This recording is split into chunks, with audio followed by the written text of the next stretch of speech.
વલસાડ જિલ્લા પંચાયતના પ્રમુખ ખાડા મુદ્દે રસ્તા પર ઉતર્યા છે। ખુદ ભાજપના નેતાઓ જ ખાડા મુદ્દે મોરચો માંડ્યો છે। જિલ્લા પંચાયતના પ્રમુખ મનહર પટેલે ખાડામાં બેસીને કર્યો વિરોધ। હાઈવે પર પડેલા ખાડા મુદ્દે હવે ભાજપના નેતાઓ પણ ત્રાસી ગયા। કપરાડામાં પંચાયતના પ્રમુખ સહિત ભાજપના નેતાઓએ ધરણા કર્યા છે। જ્યાં સુધી હાઈવેનું સમારકામ નહીં થાય ત્યાં સુધી આંદોલન કરવાની ચીમકી ઉચ્ચારવામાં આવી છે। આ રસ્તા ઉપરથી દરેક વર્ગના કર્મચારીઓ અપડાઉન કરે છે, સ્કૂલે જતા બાળકો અપડાઉન કરે છે, પોતાના જીવને જોખમમાં રાખીને આ રસ્તા ઉપરથી અપડાઉન કરે છે। કેટલા એક દિવસના 2-3 એક્સિડન્ટો થાય છે અને નિર્દોષ લોકોના જીવો પણ ગયા છે। ત્યારે મારે કહેવાનું કે નેશનલ ઓથોરિટીવાળા જાગે અને આ નેશનલ હાઈવેના ખાડાઓ તાત્કાલિક ધોરણે પુરાવે એવી હું અપેક્ષા રાખું। આ ખાડા પૂરવા માટે જ વિરોધ કર્યો।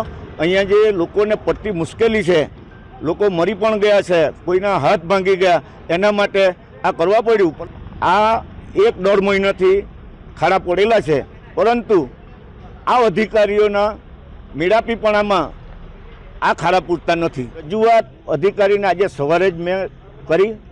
હું જ્યારે આ રોડ પર નીકળ્યો ત્યારે અધિકારી અણઘડ જવાબ આપ્યો મને, એટલા કારણે આ મારે ધરણા પર બેસવાની ફરજ પડી।